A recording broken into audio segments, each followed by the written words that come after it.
Welcome back, and in this fundamentals lesson, I want to step you through how to convert decimal numbers into binary and back again, specifically relating to IP version 4 addresses. Now, if this is something which is new to you, I really suggest taking this slowly and focusing on each step of the process. If you don't understand something, just pause, think about it, and if needed, restart the video. I promise, once you can do this process, it will really help you with networking. The process is easy once you've done it a few times, so I want to explain it as simply as I can at first and then suggest that you get some practice. So let's jump in and get started. Before we start with the actual process, I want to set the scene as to why you need to understand it. When dealing with IP addresses as a human, you might see something which looks like this.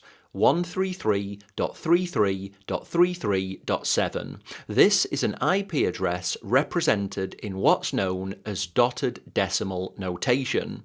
4 decimal numbers ranging from 0 to 255 separated by periods. So that's what a human sees. A computer sees this. The same IP address, but in binary. Now this is actually a 32-bit binary number, specifically 4 sets of 8 bits. Now 8 bits is known as a byte, each byte is also known as an octet, but crucially it's the same number as the decimal version. To understand much of how the Internet Protocol works, so things like IP ranges, prefixes, subnet masks and routing, you have to be able to convert between the two, so decimal and binary.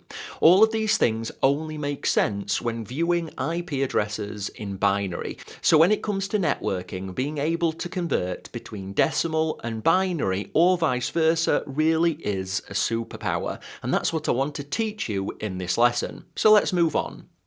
I want to start with the process of converting a decimal IP address into binary. This is actually the more complex direction. Decimal to binary is confusing at first, whereas binary to decimal is much easier.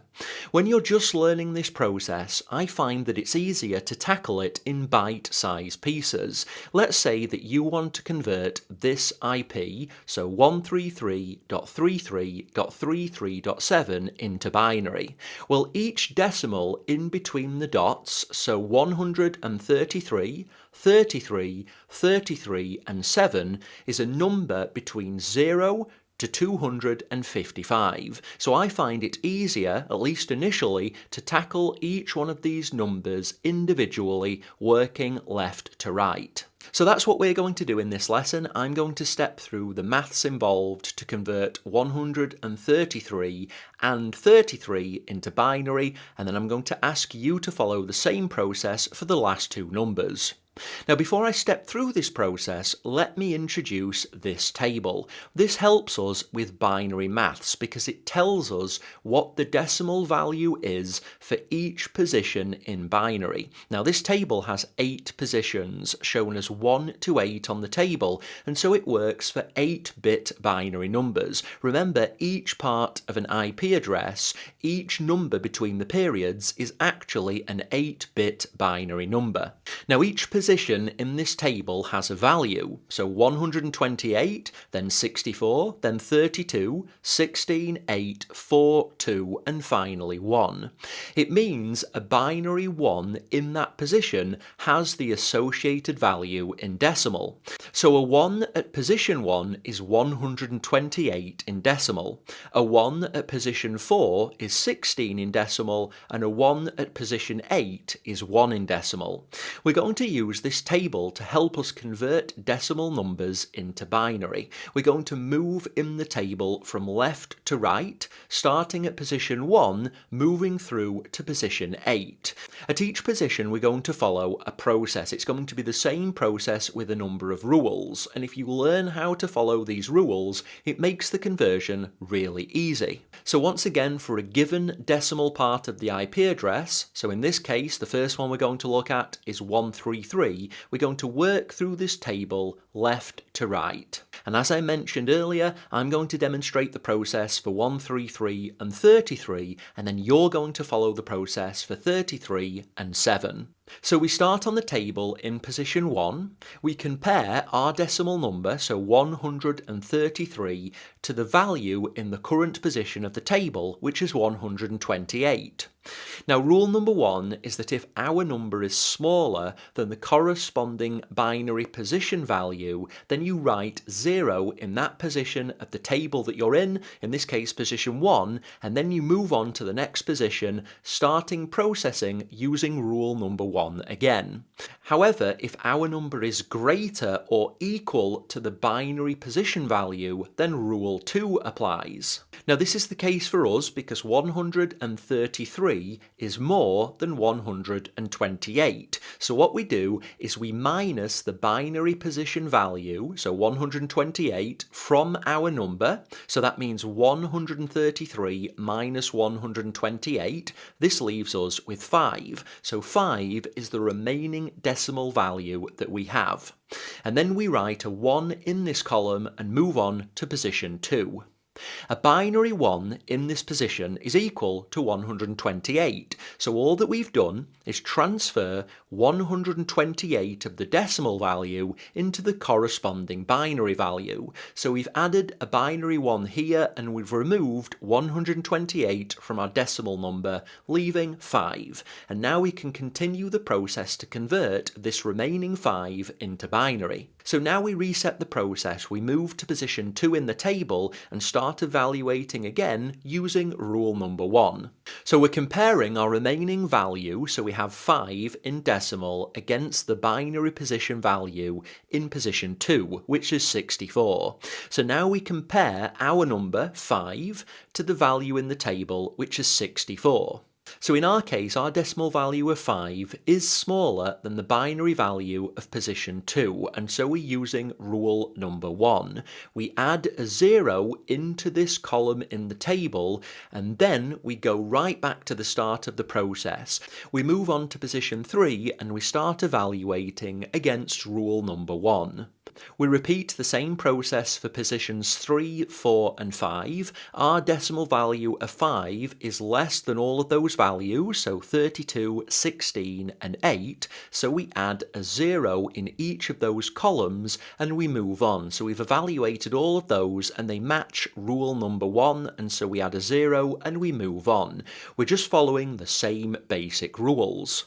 So now we're at position 6 in the table. We compare our remaining decimal number, so 5, against the value in position 6, which is 4.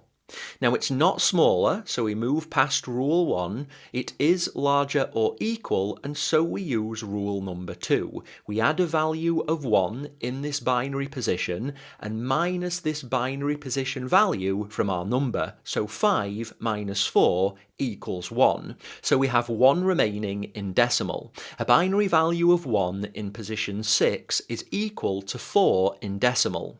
So we've just added this to the binary number and removed it from the decimal number. What this process is doing bit by bit is removing value from the decimal value and adding it to the binary one. First it was 128 of the decimal number, and just now it was 4 of the decimal number. And next we move on to the next position in the table.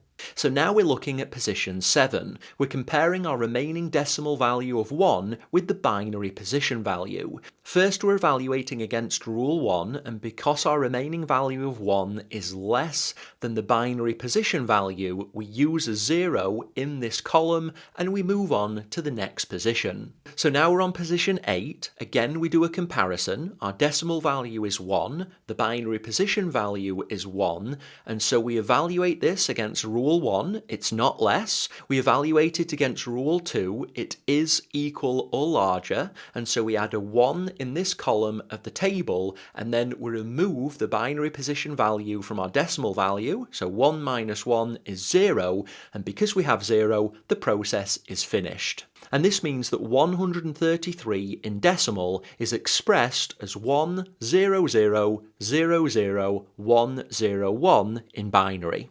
Now this is one example, so this is converting one part of an IP address. Let's run this process through again with the next part of this IP address. So this time we're converting the second decimal part of the IP, so 33, into binary. We start again with our same process and our same table, and we move through the table left to right. We start with position 1, we compare our decimal number, so 33, to position 1's value, which is 128. Is our number less than 128? Yes it is, and so we use rule number 1. We add a 0 into this position of the table and then move on to position 2. We compare our decimal number to the value in position 2. Is our number less than 64? Yes it is, and so we use rule number 1. We add a 0 into the table and move on to position 3. We compare our decimal number, so 33, to position 3's value, which is 32. Is our decimal number less than 32? So no it's not, so we skip rule number 1 and move to rule number 2. We minus 32 from our decimal number 33, leaving us with 1. So we've transferred 32 of the decimal value into the binary value, and then we move on to position 4 in the table. Now I hope at this point you start to feel more comfortable and we can speed up. At this point we're at position 4 and we can simply repeat the process. We compare values. If our remaining decimal value is less than the value in the table for that position, we add 0, and this is the case for positions 4, 5, 6 and 7. So we add zeros into all of those positions. Then finally we have position number 8. We compare our remaining decimal number, which is 1, with the value in position 8, which is also 1. Is our value less? No it's not, so rule number 1 isn't used. Is our value larger or equal? Yes it is, and so we use rule number 2. So we write down 1 in position number 8, we minus the binary position value, which is 1, from this number, leaving us 0, and that means we finished the process. So the binary value for 33 is 001 00001. Now I want you to try and do this process on your own on some paper for the third value of 33 without looking at this lesson. This process is the same, but it will let you practice yourself. And once you've reached the same value as me, you can follow the same process for the fourth decimal value of 7. Once you've done them all, you'll have the full 32-digit binary number, which represents 133.33.33.7. So go ahead and pause the video and do the final 2 calculations yourself, and you can resume it once you've finished. Okay, so I hope that was pretty easy for you, and what you should have for the last decimal value of 7 is a binary value of 000000111. If you did, awesome. That means you've completed it successfully. If not, don't worry, just watch the first parts of this video again and repeat the process. Now at this point I want to show you how this works in reverse, converting binary to decimal. This time let's say that you want to convert this binary IP address into decimal. So both of these are one and the same. To start with, we break the IP address into 4 sections, and this is the same for the binary and the dotted decimal versions. So each decimal part between the dots represents the corresponding 8-bit binary value. So I've coloured these in red, blue, green and yellow, so left, middle right and right. So this is one and the same. They're the same IP address expressed in binary on the left and decimal on the right. Now just as before, the easiest way to tackle this is to work left to right, working on 1 octet one by one. The process for converting this in this direction is much easier. We have the conversion table just as before. Each binary bit left to right has a value. 1 to 8 on the left and 1 on the right, and we read them one by one. So in each of the 8-bit binary components, so each of the different coloured squares, we go through from left to right and we look whether there's ones or zeros in each position. If there's a 1, we take the corresponding number from the table at the bottom of the screen. So the first example, the 1 on the left, represents 128. So we write that down. We write 128 and then a plus. If there's a 0, and this is the case for the following 4 bits, so 0, 0, 0, 0, then we add a 0 in our equation. So we have 1 to 8 plus 0 plus 0 plus 0 plus 0. Then we have another 1, so we look at the table at the bottom for the corresponding binary position value, in this case the number 4, so we add that.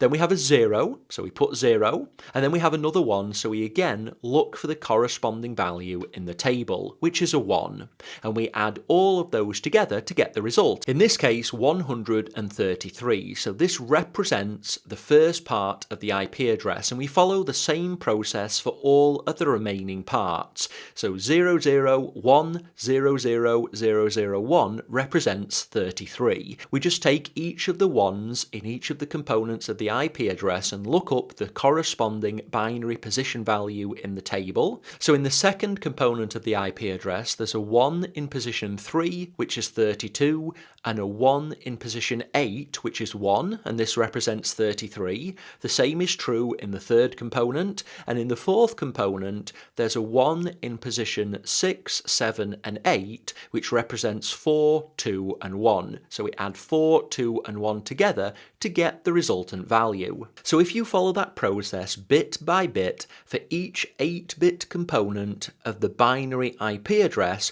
then you will end up with the dotted decimal version of the IP address, which is exactly what we've done here. So why don't you go ahead and pick a random IP address and follow the same process through and see if you get the correct result. And then once you have the correct result, take that dotted decimal IP address and follow the previous process to convert it from decimal to binary, and you should end up with the same result that you started with. If you do, that means you understand the end-to-end process of binary to decimal and decimal to binary, and I promise you later in the course, and whatever you're using AWS for in the real world which involves networking, this does represent a superpower, so it's really important that you understand. At this point though, that's everything I wanted to cover, so go ahead and complete the video, and when you're ready, I look forward to you joining me in the next.